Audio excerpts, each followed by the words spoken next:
A Georgia business owner is requiring all of his employees to get concealed carry permits. And once they do that, he will present them with this gun that he refers to as the judge. So is this a really good idea or a bad idea? That business owner, Lance Toland from Lance Toland Aviation Insurance Company, joins us right now. Good morning to you. Good morning. Let's start at the beginning. Why are you giving everybody who works for you a gun? Well, we made a conscious decision in my firm to protect ourselves. So we have a lady who's been with my firm for 30 years, an NRA gun firearm instructor. Yeah. She's leaving, and that created a void for the security in our office to an extent. So I'm not there all the time. Several years ago, we had a break-in into an insurance agency, of all things, 5 miles from my office there in Griffin Airport in Griffin, Georgia, south of Atlanta.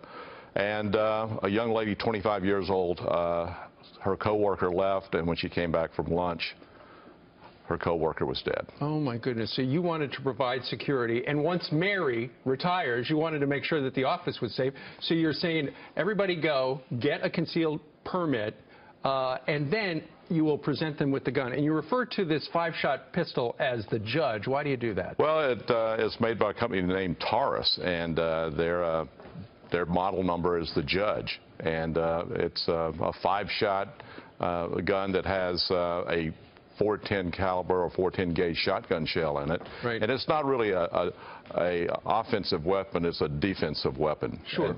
Because you're afraid of what? Well, I'm afraid of, my girls are all trained. The ladies in my office, most of my employees are women, very professional. Some of them are pilots. They're very responsible individuals. But I didn't expect them to be a sharpshooter. I do have one lady in the office that's U.S. Army, and she is a sharpshooter, or was. You were an Army sharpshooter? No, I've never been in the military. Okay. I'm not a military person. But just handling a handgun is, you have to have a responsibility and understand the metrics of it. So these girls jumped at the opportunity to protect themselves and take it into their own hands. Again, you can't rely on the police to be there. They're going to be there eventually, but they're not going to be there when the perpetrator comes. When seconds count. And you know something about this. In your personal story, I know you were raised by your uncle. And your uncle, he was gunned down.